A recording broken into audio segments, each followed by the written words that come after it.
എല്ലാവർക്കും എൻ്റെ വിനീതമായ സ്നേഹവന്ദനം.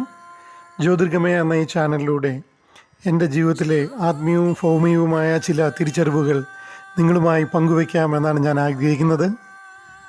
ദൈവനാമപ്പെടുമാറാകട്ടെ. വീണ്ടും ഒരു ചെറിയ ചിന്തയുമായി നിങ്ങളോടൊപ്പം ആയിരിക്കാൻ വലിയവനായ ദൈവം നൽകിയ എല്ലാ നന്മകൾക്കായിട്ട് ഞാൻ കർത്താവിനെ സ്തുതിക്കുന്നു. ഞാൻ കഴിഞ്ഞ ഒരു മീറ്റിങ്ങിൽ അറ്റൻഡ് ചെയ്തപ്പോൾ, ഒരു ബൈബിൾ സ്റ്റഡി അറ്റൻഡ് ചെയ്തപ്പോൾ കർത്തദാസൻ ഇങ്ങനെ പല കാര്യങ്ങൾ സംസാരിച്ചുകൊണ്ടിരുന്ന സമയത്ത് പെട്ടെന്ന് യാക്കോബിൻ്റെ ലേഖനം 5-ാം അധ്യായത്തിലേക്ക് ആ ചിന്തയുമായിട്ട് ബന്ധപ്പെട്ട ഒരു വാക്യം വായിച്ചു. അത് 5-ന്റെ 14-ാമത്തെ വാക്യമാണ് അദ്ദേഹം വായിച്ചത്. നിങ്ങളിൽ ദീനമായി കിടക്കുന്നവൻ സഭയിലെ മൂപ്പന്മാരെ വരുത്തട്ടെ, അവർ കർത്താവിൻ്റെ നാമത്തിൽ അവനെ എണ്ണ പൂശി അവന് വേണ്ടി പ്രാർത്ഥിക്കട്ടെ, എന്നാൽ വിശ്വാസത്തോടു കൂടിയ പ്രാർത്ഥന ദീനക്കാരനെ രക്ഷിക്കും. അദ്ദേഹം വേറെ ഒരു പോയിന്റ് അതിൽ നിന്ന് പറയാനാണ് ഉദ്ദേശിച്ചത്. പക്ഷെങ്കിൽ ഈ വാക്യം വന്നപ്പോൾ, നിങ്ങൾ ദീനമായി കിടക്കുന്നവൻ സഭയിലെ മൂപ്പന്മാർ വരുത്തട്ടെ, അവർ കർത്താവിൻ്റെ നാമത്തിൽ അവനെ എണ്ണ പൂശി അവന് വേണ്ടി പ്രാർത്ഥിക്കട്ടെ, എന്നാൽ വിശ്വാസത്തോടു കൂടിയ പ്രാർത്ഥന ദീനക്കാരനെ രക്ഷിക്കും.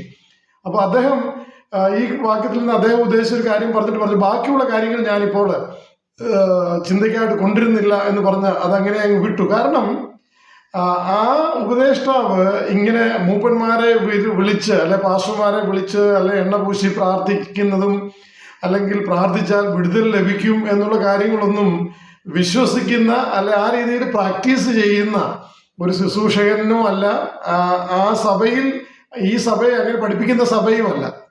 അതുകൊണ്ട് ആ വാക്യത്തിന്റെ മുമ്പിൽ അദ്ദേഹം പതറിപ്പോയി, സ്റ്റക്കായിപ്പോയി. അപ്പോൾ പെട്ടെന്ന് വിട്ടു, സ്കിപ്പ് ചെയ്തു. ഈ വാക്യത്തെ പറ്റി നമ്മളിപ്പോൾ കൂടുതൽ സംസാരിക്കുന്നില്ല, നമ്മൾ അടുത്ത വേറെ നമ്മുടെ ചിന്തയിലേക്ക് മടങ്ങിപ്പോകാമെന്നും പറഞ്ഞ് അങ്ങനെ പറഞ്ഞു തന്നെ മടങ്ങിപ്പോയി. അപ്പൊ ഞാൻ പറഞ്ഞത്, ബൈബിളിലെ പല വാക്യങ്ങളും നമ്മൾ ന്യൂട്രലായിട്ട് പഠിച്ചു കഴിഞ്ഞാൽ അതിപ്പോ നമുക്ക് ചിന്തിക്കേണ്ട, അത് നമ്മുടെ സഭയുടെ ചിന്തയുമായിട്ട് ഒത്തുപോകുന്നതല്ല, അല്ലെങ്കിൽ അത് നമ്മൾ പഠിപ്പിക്കുന്ന കാര്യമല്ലാന്ന് പറഞ്ഞ് ഒളിച്ചോടേണ്ടിയ ചില ഗതികേട് പലപ്പോഴും പല ഉപദേഷ്ടകന്മാർക്കും ഉണ്ടാവുന്നതായിട്ടുണ്ട്. കാരണം ഇത് നമ്മുടെ പല സഭകളിലും, ഇന്ന് പല ക്രിസ്തീയ സഭകളിലും പ്രാക്ടീസ് ചെയ്യുന്ന ഒരു കാര്യമല്ല. നിങ്ങളുടെ സഭയിൽ ആരെങ്കിലും രോഗികളായിട്ട് കിടക്കുന്നുണ്ടെങ്കിൽ നിങ്ങളുടെ പള്ളിയിലച്ഛനെയോ അല്ലെങ്കിൽ പാസ്റ്ററെയോ അല്ലെ ഇടയന്മാരെയോ മൂപ്പന്മാരെയോ ഒക്കെ വിളിച്ച് പ്രാർത്ഥിച്ച് അവന് സൗഖ്യം ലഭിക്കണം, അവനെ എണ്ണ പൂശി അവന് വേണ്ടി പ്രാർത്ഥിക്കട്ടെ, എന്നാൽ വിശ്വാസത്തോടു കൂടിയ പ്രാർത്ഥന ദീനക്കാരനെ രക്ഷിക്കും. അപ്പോൾ വിശ്വാസത്തോടു കൂടെ വന്നിങ്ങനെ പ്രാർത്ഥിക്കാനുള്ള ശുശ്രൂഷകന്മാർ ഇന്ന് അനേക സഭകളിൽ ഇല്ലാത്തതാണ് പ്രശ്നം. അപ്പം അവർക്കെല്ലാം അറിയാം, ഞാൻ പോയി പ്രാർത്ഥിച്ചു കഴിഞ്ഞാൽ ഒരു സൗഖ്യവും കിട്ടാൻ പോകുന്നില്ല, പിന്നെ എങ്ങനെ പോയി പ്രാർത്ഥിക്കും? ഇനി എണ്ണ പൂശിയാലും ടൈഗർ ബാം പൂശിയാലും സൗഖ്യം കിട്ടത്തില്ല. മനസ്സിലായോ? പിന്നെ അവർ ആ കാര്യത്തിലേക്ക് ഒരു ചുവട് വെക്കത്തുമില്ല, അവർ മറ്റുള്ളവരോട് അത് പറയത്തുമില്ല, ആരെയും പഠിപ്പിക്കത്തുമില്ല. ഈ വാക്യങ്ങളുടെ അബദ്ധത്തിലെങ്ങാനും ഈ വാക്യത്തിന് മുമ്പിൽ വന്നാൽ അതിൽ നിന്ന് ഒളിച്ചോടുകയും ചെയ്യും. അപ്പൊ നമുക്ക് ഇത് ഒരു ക്രിസ്തീയ വിശ്വാസിക്ക് ഈ ദൈവവചനം നമുക്ക് നൽകിയിരിക്കുന്ന ദൈവവചനം, അതിൽ നിന്ന് നമ്മൾ ഇത് എനിക്ക് പറ്റത്തില്ല, അല്ലെ ഇത് എൻ്റെ സഭയ്ക്ക് ബാധകമല്ല എന്ന് പറഞ്ഞ് നമുക്ക് ഈ പുതിയ നിയമത്തിലെ വാക്യങ്ങൾ, നമ്മൾ പുതിയ നിയമ വിശ്വാസികളാണ്, കർത്താവ് നമ്മുടെ പുതിയ നിയമത്തിൽ തന്നിരിക്കുന്ന ഓരോ വാക്യങ്ങളും നമ്മൾ ആഗ്രഹിക്കാനും പ്രാർത്ഥിക്കുവാനും നമ്മുടെ ജീവിതത്തിൽ അനുഭവിക്കുവാനും ഒക്കെ ആയിട്ട് തന്നിട്ടുള്ള കാര്യങ്ങളാണ്. അത് പലതും വിട്ടു നമ്മൾ നമുക്കറിയാം, ഒരുപാട് 10, 45, 50,000 സഭാവിഭാഗങ്ങളുണ്ട്. ഇങ്ങനെ ഓരോ സഭകളും അവരുടെ സഭകളുടെ താല്പര്യങ്ങൾ സംരക്ഷിക്കാൻ വേണ്ടിയാണ് നമ്മൾ ഇന്ന് കാണുന്ന പ്രസംഗങ്ങളും അവരുടെ താല്പര്യങ്ങളും, അല്ലെങ്കിൽ അടികൂടുന്നതും കേസ് കൊടുക്കുന്നതും സഭ പിടിക്കുന്നതും പൂട്ടുതല്ലി പൊട്ടിക്കുന്നതും, ഇതെല്ലാം ഈ ബൈബിളിലെ കാര്യങ്ങൾ സ്ഥാപിക്കുവാനോ അനുഭവിക്കാനോ ഒന്നുമല്ല, അവരവരുടെ താല്പര്യങ്ങൾ സംരക്ഷിക്കുവാൻ വേണ്ടിയാണ് ഇങ്ങനെയൊക്കെ ഒരുപാട് കാര്യങ്ങൾ കാണുന്നത്. എന്നാൽ യഥാർത്ഥമായിട്ട് നമ്മൾ ദൈവമക്കൾ എന്നുള്ള രീതിയിൽ കർത്താവെ അവിടുത്തെ വചനം അടികളുടെ ജീവിതത്തിൽ പഠിക്കണം, പ്രാവർത്തികമാക്കണമെന്ന് ആഗ്രഹത്തോടെ നമ്മൾ ഇരിക്കുന്നെങ്കിൽ നമ്മൾ ഈ സഭാവിഭാഗത്തിന് ചട്ടക്കൂടില്ലാതെ ന്യൂട്രലായിട്ട് വചനം പഠിക്കുവാൻ, അറ്റ്ലീസ്റ്റ് ന്യൂ ടെസ്റ്റ്മെന്റിലും ന്യൂട്രലായിട്ട് പഠിക്കുവാൻ നമ്മൾ ശ്രമിക്കണം. അങ്ങനെ ശ്രമിക്കുമ്പോഴേ ഈ വാക്യം ഞാൻ എങ്ങനെ എൻ്റെ ജീവിതത്തിൽ പ്രായോഗികമാക്കും, അല്ലെ ഈ വാക്യത്തെ പറ്റി ഞാൻ എങ്ങനെ കൂടുതലായിട്ട് മനസ്സിലാക്കാനും, അല്ലെങ്കിൽ അത് മറ്റുള്ളവർക്ക് പറഞ്ഞു കൊടുക്കാനും, അല്ലെങ്കിൽ എൻ്റെ ജീവിതത്തിൽ അത് എങ്ങനെ അനുഭവമാക്കി ആക്കി തീർക്കാമെന്നൊക്കെ നമ്മൾ ചിന്തിക്കുകയും പഠിക്കുകയും ഒക്കെ ചെയ്യും. അപ്പോൾ മാത്രമേ നമുക്ക് അതിൻ്റെ ആ വാക്യങ്ങളുടെ അർത്ഥങ്ങളും ആഴങ്ങളും നമുക്ക് മനസ്സിലാകത്തുള്ളൂ. ഇങ്ങനെ ചില ശുശ്രൂഷകന്മാർ നമ്മുടെ സഭയിൽ ഉണ്ടെന്നാണ് വചനം പഠിപ്പിക്കുന്നത്. അവരെ മൂപ്പന്മാരെയോ പാസ്റ്റർമാരെയോ പള്ളിയച്ചന്മാരെയോ ഒക്കെ വിളിച്ചു പ്രാർത്ഥിച്ചാൽ നിങ്ങൾക്ക് സൗഖ്യം ലഭിക്കും. വിശ്വാസത്തോടു കൂടിയുള്ള പ്രാർത്ഥന ദീനക്കാരനെ രക്ഷിക്കും എന്ന് ദൈവത്തിന്റെ വചനം പറയുക. അപ്പോൾ ഒന്നിൽ നമുക്കിതുപോലെ ഈ വചനം വിട്ടിട്ട് പോകാനേ മാർഗമുള്ളൂ, അല്ലെങ്കിൽ നമ്മൾ ആ ദൈവ കൃപയിലേക്ക് നമ്മൾ വരേണ്ടതായിട്ടുള്ള ആവശ്യമുണ്ട്. ഇതുമായിട്ട് ബന്ധപ്പെട്ട അനേക വചനഭാഗങ്ങൾ ഉണ്ട്. നൂറ്റാണ്ടുകളായിട്ട് ചർച്ച ചെയ്യുന്ന വിഷയമാണ് ഇതൊക്കെ. അതുകൊണ്ട് കൂടുതൽ വാക്യങ്ങളൊന്നും പറഞ്ഞ് ഞാൻ ഈ വിഷയത്തിലേക്ക് ആഴമായിട്ട് പോകാനൊന്നും ആഗ്രഹിക്കുന്നില്ല. എന്നാൽ ഇതിന്റെ ആധികാരികതയ്ക്ക് വേണ്ടി ഒരു വാക്യം മാത്രം നമുക്കത് വായിക്കാം. പിന്നെ 1 കൊരിന്ത്യർ 12-ാം അധ്യായത്തില് അതിന്റെ 9-ാം വാക്യത്തിൽ കാണുന്നു, വേറൊരുത്തിനും അതേ ആത്മാവിനാൽ വിശ്വാസം, മറ്റൊരുത്തിന് അതേ ആത്മാവിനാൽ രോഗശാന്തിയുടെ വരം. അനേക കൃപാവരങ്ങളുടെ ലിസ്റ്റ് പറഞ്ഞിട്ടുണ്ട് വചനത്തിന്റെ ഫലഭാഗങ്ങളിലായിട്ട്. അതിലൊരു വചനഭാഗമാണ് 1 കൊരിന്ത്യർ 12-ാം അധ്യായം. അപ്പോൾ അവിടെ പറഞ്ഞിരിക്കുകയാണ് അതേ ആത്മാവിനാൽ ചിലർക്ക് രോഗശാന്തിയുടെ വരം നൽകിയിരിക്കുന്നു. അപ്പൊ രോഗശാന്തിയുടെ വരം നമുക്ക് നൽകപ്പെട്ട ചിലർ വിശ്വാസ സമൂഹത്തിലുണ്ട്, ചില ശുശ്രൂഷകന്മാരുണ്ട്.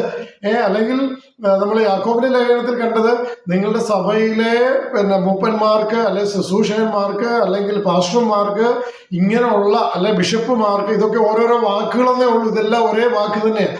അപ്പോൾ ഈ ശുശ്രൂഷയിലുള്ളവർക്ക് അങ്ങനെയുള്ള കൃപാവരം ഉള്ളവരായിരിക്കും, അല്ലെങ്കിൽ അങ്ങനെയുള്ളവരാണ് ഈ ശുശ്രൂഷയിലൊക്കെ നിൽക്കേണ്ടിവർ കൃപാവരം ഉള്ളവരായിരിക്കണം. അങ്ങനെ കൃപാവരം ഉള്ളവരെ നിങ്ങൾ വിളിച്ചു പ്രാർത്ഥിച്ചാൽ അവന് സൗഖ്യം വരും എന്ന വചനം യാക്കോബിന്റെ ലേഖനത്തിൽ പറയുന്നു. ഇങ്ങനെ കൃപാവരം ഉള്ളവരുണ്ട് എന്ന് ഈ 1 കൊരിന്ത്യർ 12-ാം അധ്യായത്തിലും ഉറപ്പിച്ചു പറയുകയാണ്. അപ്പൊ നമ്മൾ ഈ വചനമൊക്കെ ഇതിൽ നിന്നൊക്കെ എങ്ങനെ രക്ഷപ്പെട്ടു പോകുന്നത്? ചില സഭാവിഭാഗക്കാരുണ്ടല്ലോ, ഒരുപാട് നമുക്കറിയാം, നമ്മൾ ആദ്യമേ പറഞ്ഞ ഒരുപാട് സഭാവിഭാഗക്കാർ, അതിന് ചിലരൊക്കെ ഒരു എക്സ്ക്യൂസിന് വേണ്ടി പറയുന്ന ഒരു വാക്യമാണ് 1 കൊരിന്ത്യർ തന്നെ 13-ന്റെ അതിന്റെ 8-ാം വാക്യത്തിൽ പറയുന്നുണ്ട്, സ്നേഹം ഒരു നാളും ഉതിർന്നു പോകുകയില്ല, പ്രവചനപരമോ അത് നീങ്ങിപ്പോകും, ഭാഷാപരമോ അത് നിന്നു പോകും, ജ്ഞാനമോ അത് നീങ്ങിപ്പോകും. ഈ 3 കൃപാവരങ്ങൾ ഇവിടെ നീങ്ങിപ്പോകും, നിന്നു പോകും എന്ന് പറയുന്നുണ്ട്. ഓക്കെ, ഈ വിഷയത്തിലേക്ക് നമുക്ക് വേറൊരു മെസ്സേജിൽ വരാം. പക്ഷെ ഇവിടെ ഈ രോഗശാന്തിയുമായിട്ട് ബന്ധപ്പെട്ട് നോക്കുവാണ്, രോഗശാന്തിയുടെ ലിസ്റ്റ് ഇവിടെ പറഞ്ഞിട്ടില്ല. നിന്നു പോകുന്നോ നീങ്ങിപ്പോകുന്നോ പറഞ്ഞിട്ടില്ല. അതിനർത്ഥം ഇനിയും ഇത് നിന്നു പോകുമെന്ന് വിചാരിക്കുന്ന ചില സഭാവിഭാഗക്കാർക്ക് തന്നെ രോഗശാന്തി ഇപ്പോഴും ഉണ്ട്, രോഗശാന്തി വരെ ഇപ്പോഴും ഉണ്ടെന്ന് അംഗീകരിക്കേണ്ടതായിട്ട് വരും. അതിനുവേണ്ടി ഒരുപാട് മുട്ടാതർക്കങ്ങൾ ഈ ഓരോ സഭകളിലെ ശുശ്രൂഷകന്മാരും ഉപദേഷ്ടാക്കന്മാരൊക്കെ വളരെ ബുദ്ധിമുട്ടി പല വാക്യങ്ങളുടെ അറ്റവും മുറിയും ഒക്കെ ഏച്ച് കെട്ടിയൊക്കെ ശ്രമിക്കുന്നത് ഞാൻ വളരെ കണ്ടിട്ടുണ്ട്. എന്നാൽ വളരെ വ്യക്തമായിട്ട് വചനത്തിൽ പറഞ്ഞിരിക്കുന്ന ഈ വാക്യം, നിങ്ങളുടെ സഭയിലുള്ള പാസ്റ്റർമാർക്കോ മൂപ്പന്മാർക്കോ ബിഷപ്പുമാർക്കോ ഇല്ലെന്ന് കരുതി നിങ്ങൾ എന്തിനാ ഈ വചനം കൂട്ടിക്കളയുവാൻ വേണ്ടി ശ്രമിക്കുന്നത്? നിങ്ങൾ ആ കൃപാവരത്തിന് വേണ്ടി പ്രാർത്ഥിക്കുക ദൈവദാസന്മാരെ. ഇവിടെ നമ്മൾ കാണുന്നത്, ഇനി ഇങ്ങനെ ആർക്കെങ്കിലും വരമുള്ളവരും അല്ലെ വരമില്ലാത്തവരും മനസ്സിലാക്കേണ്ടത് എന്താണെന്ന് അറിയാമോ? ഈ 12-ാം അധ്യായത്തിൽ നമ്മൾ കാണുന്നു, അതിന്റെ 7-ാം വാക്യം, എന്നാൽ ഓരോരുത്തന് ആത്മാവിന്റെ പ്രകാശനം പ്രയോജനത്തിനായി നൽകപ്പെടുന്നു. ഇത് പൊതുപ്രയോജനത്തിനാണ്, സഭയുടെ നിങ്ങൾക്ക് ആളാകാനും, അല്ലെ ഞാൻ രോഗശാന്തി നടത്തി, അല്ലെ ഞാൻ പ്രവചനം നടത്തി, അല്ലെങ്കിൽ പ്രശസ്തിയാക്കാനും ബാനർ അടിക്കാനും, അല്ലെങ്കിൽ അതിനുവേണ്ടി അല്ല ഇതൊന്നും തന്നേക്കുന്നത്. സഭയുടെ ദൈവമക്കളുടെ പൊതുവിന്റെ അനുഗ്രഹത്തിനായിട്ട് അവരുടെ പ്രയോജനത്തിന് വേണ്ടി തന്നിരിക്കുന്ന. നിങ്ങൾക്ക് ഹീലിംഗ് മിനിസ്ട്രി ഉണ്ടെങ്കിൽ പ്രിയ ദൈവദാസ, നിങ്ങൾക്ക് മറ്റുള്ളവർക്ക് ഹീലിംഗ്, നിങ്ങൾക്കല്ല ഹീലിംഗ് കിട്ടും. നിങ്ങൾ പ്രാർത്ഥിച്ചപ്പം മറ്റുള്ളവർക്കാണല്ലോ ഹീലിംഗ് കിട്ടുന്നത് ന്യായമായിട്ട്. അതായത് സഭയുടെ പൊതുജനങ്ങളുടെ പൊതുവിശ്വാസികളുടെ പ്രയോജനത്തിനായിട്ടാണ് ഈ എല്ലാ കൃപാവരങ്ങളും നൽകിയിരിക്കുന്നത്. അപ്പോൾ അത് നമ്മുടെ മറ്റുള്ളവർ അനുഗ്രഹത്തിനായിട്ട് നമ്മൾ ഉപയോഗിക്കുന്നുണ്ട്. നമ്മൾ ഈ കാണുന്നത് പോലെ ആ പാസ്റ്ററിന്റെ മഹത്വത്തിനും പ്രശസ്തിക്കും, അല്ലെങ്കിൽ വലിയ ബാനർ അടിച്ചിട്ട് ഈ ലോകം മുഴുവൻ പ്രശസ്തനാവാൻ വേണ്ടി ഉള്ളതല്ല ഈ കൃപാവരങ്ങൾ എന്നുള്ളത് 2 വശങ്ങൾ മനസ്സിലാക്കണം.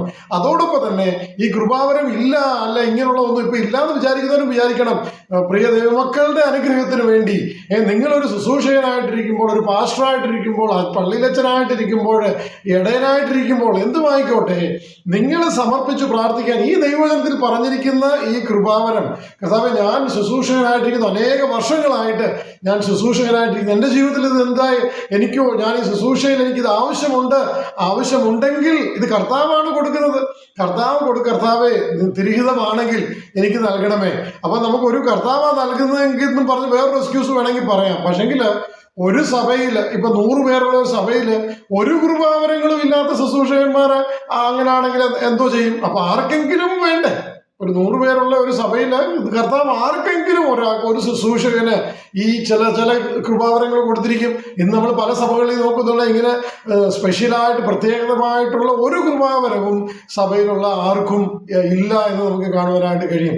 അതിനൊരുപാട് മുടന്ത ന്യായങ്ങളൊക്കെ നമ്മൾ പറയുന്നുണ്ട്. അതൊക്കെ നിങ്ങൾ വചനം യഥാർത്ഥമായിട്ട് നിങ്ങൾ നെഞ്ചോട് ചേർത്ത് ഞാനിത് ദൈവാത്മാവിന്റെ ഗൈഡൻസിലാണോ ഈ മുട്ടാത്തർക്കങ്ങളൊക്കെ പറയുന്നത് എന്ന് സമർപ്പിച്ച് നമുക്ക് പ്രാർത്ഥിക്കണം. ദൈവാത്മാവിന്റെ ഗൈഡൻസിൽ വചനം വിവേചിക്കാൻ, അതൊരു വേറെ വരമാണ് കേട്ടോ. വചനം വിവേചിക്കാനുള്ള, വചനം മനസ്സിലാക്കാനുള്ള പരിജ്ഞാനത്തിന്റെ വരം ഇതൊക്കെ ദൈവം നൽകണം. അല്ലെങ്കിൽ നിങ്ങളുടെ ഈ ഇന്റലക്ച്വൽ നോളജ്, അല്ലെ ബുക്ക് വായിച്ചത്, ഇന്റർനെറ്റിൽ നിന്ന് കിട്ടിയ നോളജ്, അല്ലെങ്കിൽ ബൈബിൾ സ്കൂളിൽ നിന്ന് കിട്ടിയ നോളജ്, ഇതെല്ലാം വെച്ചുകൊണ്ട് നിങ്ങൾ പറഞ്ഞു കഴിഞ്ഞാൽ നിങ്ങൾക്ക് ഇങ്ങനെയുള്ള വരങ്ങളൊന്നും വരത്തില്ല. പരിജ്ഞാനത്തിന്റെ വരം കിട്ടത്തില്ല. വചനം യഥാർത്ഥമായിട്ട് പരിശുദ്ധാത്മാവിന്റെ ഗൈഡൻസിൽ വിവേചിക്കാനുള്ള വരം കിട്ടത്തില്ല.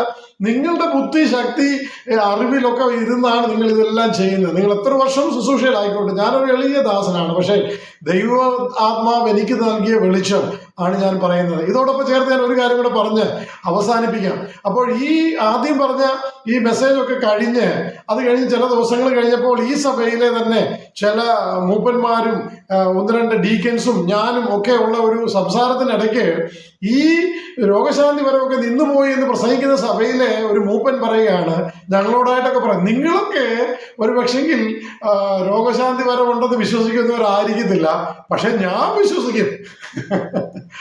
രോഗശാന്തി വരെ നിന്നുപോയെന്ന് പഠിപ്പിക്കുന്ന സഭയിലെ ഒരു മൂപ്പൻ ഈ കൂട്ടത്തോട് ഒരു ചെറിയ, ഞാൻ ഈ പറഞ്ഞ രീതിയിലുള്ള കുറച്ച് പേര് 5-6 പേരേ ഉള്ളൂ. അതിൽ പറയാം, എനിക്ക് വിശ്വാസമുണ്ട് രോഗശാന്തി വരെ ഇന്നും ഉണ്ടെന്ന്. പക്ഷെ എന്താണെന്നറിയാമോ, പുള്ളിക്കാരന്റെ മോള് വളരെ സീരിയസ് ക്രിട്ടിക്കലായിട്ട് മരണത്തെ കണ്ടു കിടന്ന സമയത്ത് ഒരു ദൈവദാസൻ വന്ന് പ്രാർത്ഥിച്ച് ആ പെൺകുട്ടിക്ക് വിടുതൽ ലഭിച്ചു. ഇന്നും ജീവിച്ചിരിക്കുന്ന ആ പെൺകുട്ടി ജോലി ചെയ്യുന്നു. അപ്പോൾ ഈ പിതാവ് ഇത് പ്രസംഗിക്കുകയോ പഠിപ്പിക്കുകയോ ചെയ്യുന്ന ആളല്ല. അദ്ദേഹവും വേണമെങ്കിൽ പൊതുവിൽ വേണമെങ്കിൽ പറയും, ഞാൻ രോഗശാന്തിയിൽ ഒന്നും വിശ്വസിക്കുകയോ അല്ല മറ്റുള്ളവർക്ക് വേണ്ടി ഇത് അദ്ദേഹം പൊതുവിൽ സാക്ഷി പറയുമെന്നും എനിക്ക് സംശയമുണ്ട്. എന്നാൽ ഞങ്ങളോട് പറയുക, ഞാൻ വിശ്വസിക്കുന്നുണ്ട്. കാരണം എൻ്റെ മോള് മരിക്കാൻ തുടങ്ങിയപ്പോൾ ഒരു ദൈവദാസൻ വന്ന് പ്രാർത്ഥിച്ചാണ്, അദ്ദേഹം വന്ന് പ്രാർത്ഥിച്ചു പോയി. അന്ന് തന്നെ കുഞ്ഞിന് വിടുതൽ കിട്ടി. കുഞ്ഞെന്ന് പറഞ്ഞാൽ പ്രായമുള്ള കുട്ടിയാണ്, 10-20 വയസ്സുള്ളപ്പോഴാണ് ആ പെൺകുട്ടിക്ക് രോഗത്തിൽ നിന്ന് വിടുതൽ കിട്ടുന്നത്. അപ്പോൾ ഇതെങ്ങനെ സ്റ്റോപ്പ് ചെയ്യാൻ പറ്റും? രോഗശാന്തി ഇല്ലെന്ന് പഠിപ്പിക്കുന്നത് ബിഷപ്പ് മൂപ്പൻ പറയുകയാണ്, എൻ്റെ കുടുംബത്തിൽ ഈ വിടുതൽ നടന്നു, എനിക്കപ്പോൾ ഇല്ലെന്ന് പറയാൻ പറ്റത്തില്ല. അപ്പം പ്രിയ ദൈവമക്കളെ, ഇതിങ്ങനെയൊക്കെ നടക്കുന്നുണ്ട്. നിങ്ങൾ അത് യഥാർത്ഥമായിട്ട് നിങ്ങൾ സമർപ്പിച്ച് പരിശുദ്ധാത്മാവിന്റെ ഗൈഡൻസിലേക്ക് നിങ്ങൾ വരുമ്പോഴുണ്ടല്ലോ, തീർച്ചയായിട്ടും നിങ്ങളുടെ സഭയിൽ ഒരുപക്ഷെ നിങ്ങൾക്ക് കിട്ടിയില്ലെങ്കിൽ വേറെ ഒരു ദൈവദാസന് രോഗശാന്തിയുടെ വരം കിട്ടും. ഞാൻ ഇന്ന് ഇതിൽ മാത്രം ഫോക്കസ് ചെയ്ത് പറയുവാണ്. ഈ രോഗശാന്തിയുടെ വരം നിങ്ങളുടെ സഭയിൽ ആർക്കെങ്കിലും ഉണ്ടാവണം. അത് ദൈവാത്മാവിന്റെ അനുഗ്രഹത്തിൽ പൊതുവിന്റെ നന്മയ്ക്കായിട്ട്, പൊതുപ്രയോജനത്തിനായിട്ട്, ദൈവനാമ മഹത്വത്തിനായിട്ട് കർത്താവ് ചെയ്യുന്ന രീതിയിൽ, അത് ചിലപ്പോൾ എപ്പോഴും നടക്കണമെന്നൊന്നും എനിക്കറിയത്തില്ല, നടക്കുമോ എന്നും അറിയത്തില്ല. പക്ഷെ ഇറ്റ്സ് അപ് ടു ഗോഡ്. ദൈവം തീരുമാനിക്കും ആ ശുശ്രൂഷയിലൂടെ നടക്കണോ, ഈ ദൈവദാസനോട് നടക്കണമോ, ആ ദൈവദാസന് ആ പ്രാഗൽഭ്യം കൊടുത്തിട്ടുണ്ടോ എന്ന് നമ്മൾ അറിയേണ്ടതായിട്ടുണ്ട്. നമുക്കിതുമായിട്ട് ബന്ധപ്പെട്ട ചിന്തകളൊക്കെ ഇനി തുടർന്ന് ചിന്തിക്കാം. പക്ഷെ നിങ്ങളിത് കാതലായിട്ട് മനസ്സിലാക്കണം. അതിനാണ് ഞാൻ പറയുന്നത്, വചനം ന്യൂട്രലായിട്ട് പഠിക്കണം. ദൈവമക്കളെ, നിങ്ങളുടെ സഭയുടെ ചട്ടക്കൂട്ടിൽ നിന്ന് നിങ്ങൾ വചനം പഠിച്ചാൽ നിങ്ങൾ വഞ്ചിക്കപ്പെടും. ഈ പുതിയ നിയമത്തിലെ അനേക സ്പിരിച്വൽ മിസ്റ്ററീസ്, സീക്രട്സ് നിങ്ങൾ അറിയാത്തവരായി പോയി നിങ്ങൾ ഈ ലോകത്തിൽ നിന്ന് മാറ്റപ്പെടും. അതുകൊണ്ട് വചനം ന്യൂട്രലായിട്ട് പഠിക്കുവാൻ നിങ്ങൾ ധ്യാനിക്കുക, പഠിക്കുക. പുതു നിയമമെങ്കിലും നമ്മുടെ അല്പകാലം മാത്രം നമ്മുടെ ജീവിതത്തിൽ ബാക്കിയുള്ളത്, ഒരു ബയാസും ഇല്ലാതെ, ഒരു പാർഷ്യാലിറ്റിയും ഇല്ലാതെ, ഒരു സഭക്കാർ നമ്മളെ പഠിപ്പിച്ചതൊന്നും ഓർക്കാതെ നമ്മൾ ദൈവാത്മാവേ എനിക്ക് വചനം മനസ്സിലാക്കി തരണമേ എന്നുള്ള ആഗ്രഹത്തിൽ നമ്മൾ പ്രാർത്ഥനയോടെ നമ്മൾ പഠിക്കാനിരുന്ന് കഴിഞ്ഞാൽ, ധ്യാനിക്കണം, ദൈവാത്മാവ് തീർച്ചയായിട്ടും നിങ്ങൾക്ക് ഇത് വെളിപ്പെടുത്തി തരും. എൻ്റെ ജീവിതത്തിൽ ഇതുപോലെയുള്ള അനേക കാര്യങ്ങൾ കാര്യങ്ങൾ വെളിപ്പെടുത്തി തന്നു. ഞാൻ ഈ പറഞ്ഞതിൻ്റെ കൂട്ട് ഈ ആദ്യത്തെ കാറ്റഗറിയിലുള്ള ആളാണ് കേട്ടോ. ഇതൊന്നും വിശ്വസിച്ചിരുന്ന ആളല്ല, എന്നെ ആരും പഠിപ്പിച്ചിട്ടുമില്ല. എന്നാൽ ന്യൂട്രലായിട്ട് കർത്താവിൻ്റെ വചനം പഠിക്കാൻ തുടങ്ങിയപ്പോൾ എൻ്റെ ജീവിതത്തിൽ അനേക ആത്മീയ സത്യങ്ങൾ ഈ പുതിയ നിയമത്തിൽ നിന്ന് എനിക്ക് കർത്താവ് കാണിച്ചു തന്നു, ദൈവാത്മാവ് കാണിച്ചു തരുന്നുണ്ട്.